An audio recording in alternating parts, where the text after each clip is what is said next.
के बाद आपका स्वागत है और अब बात करते हैं क्वार्टर 4 नतीजों पर प्राज इंडस्ट्रीज के मैनेजमेंट से। चौथी तिमाही में मुनाफे में 28% और एबिटा में करीब 49% की गिरावट रही है।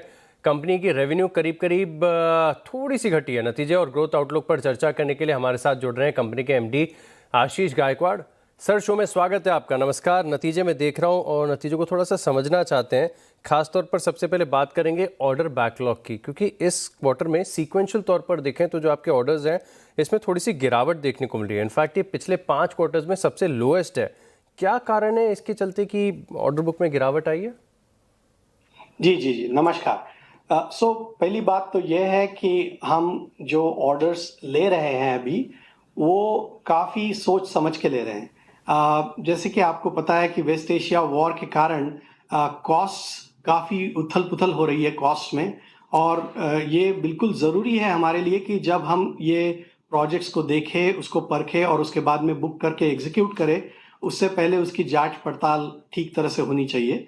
तो हमने हमारा जो रवैया है वो इस तरह से अपनाया है कि हम थोड़ा सा स्लो जाए, लेकिन उस तरह से प्रोजेक्ट्स को बुक करें जो कि पूरी तरह से एग्जीक्यूटेबल हो और वो प्रॉफिटेबल हो। इसलिए आप जो देख रहे हो FY26 के चौथे क्वार्टर में कि उसमें थोड़ी सी गिरावट आई हुई है।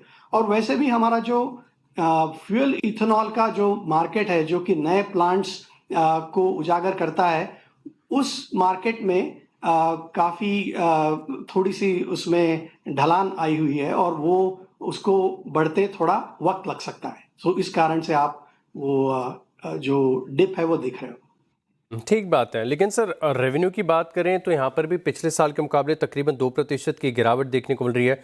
और इनफैक्ट FY23 में जहाँ पर पीक रेवेन्यू आई थी उसके मुकाबले देखें तो ये ऑलमोस्ट सेकेंड ईयर है, लगातार दूसरा साल है जहाँ पर रेवेन्यू में थोड़ी सी डी ग्रोथ देखने को मिली है।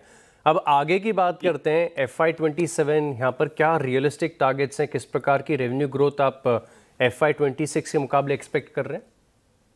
जी, पहले तो मैं आपको ये बता दूं कि जो आपने बात अभी कही है कि हाँ, FY26 में रेवेन्यूज करीबन फ्लैट है अगर आप देखोगे तो पिछले साल के मुताबिक।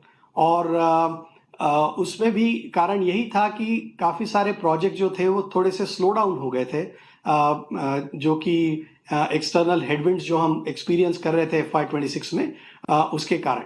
लेकिन जो काम हमने FY26 में अभी किया है, उस काम का जो नतीजा होगा FY27 में, उसके मैं आपको 2-3 पहलू आपके साथ शेयर करना चाहूँगा। पहली तो यह कि हमारा जो प्राज जेनेक्स फैसिलिटी है, उसके लिए हमने नए कस्टमर्स के साथ जुड़ने का प्रयास किया था FY26 में, और उसका जो नतीजा है वो आपको FY27 में देखने को मिलेगा।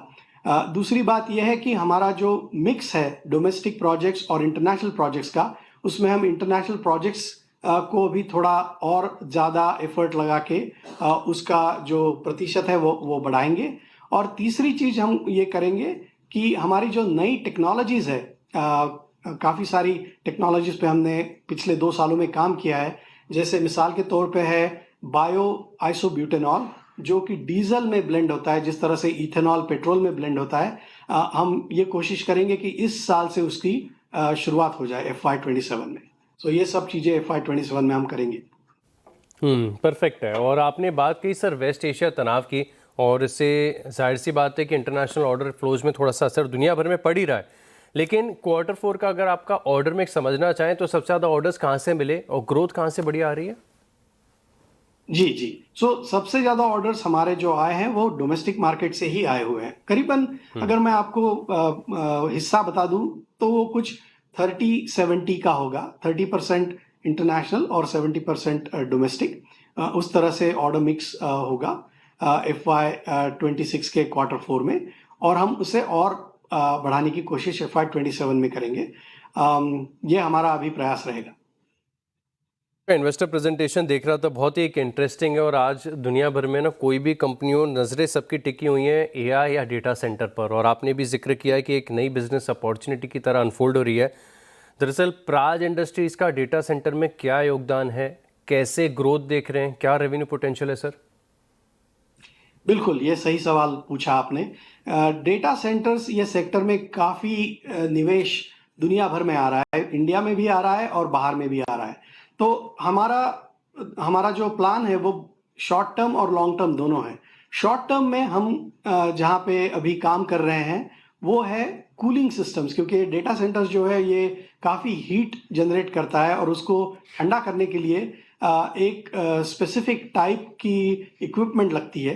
वो मॉड्यूलर इक्विपमेंट होती है, स्पेशल टाइप का फैब्रिकेशन उसमें जाता है।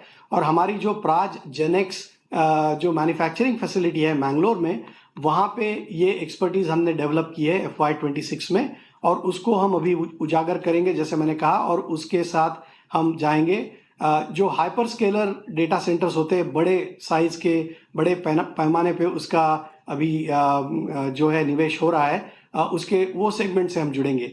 लेकिन आगे जाके उसको अभी थोड़ा वक्त लगेगा। हम ये भी कोशिश कर रहे हैं कि जो बायोफ्यूल्स है और जो बिल्कुल। रिन्यूएबल एनर्जी है उसके साथ हम डेटा सेंटर्स जी। को चलाएं, ताकि ये जी। जो सर्कुलर इकोनॉमी है वो बनी रहे। बिल्कुल बिल्कुल, बहुत बहुत धन्यवाद सर आपका हमारे साथ जुड़ने के लिए और नतीजे और ग्रोथ आउटलुक पर हमारे साथ बात करने के लिए। Thank you so much sir. चलिए इसी के साथ खिलाड़ी नंबर 1 में इतना ही। आप बने रहेंगे CNBC आवाज़ के साथ। नमस्कार।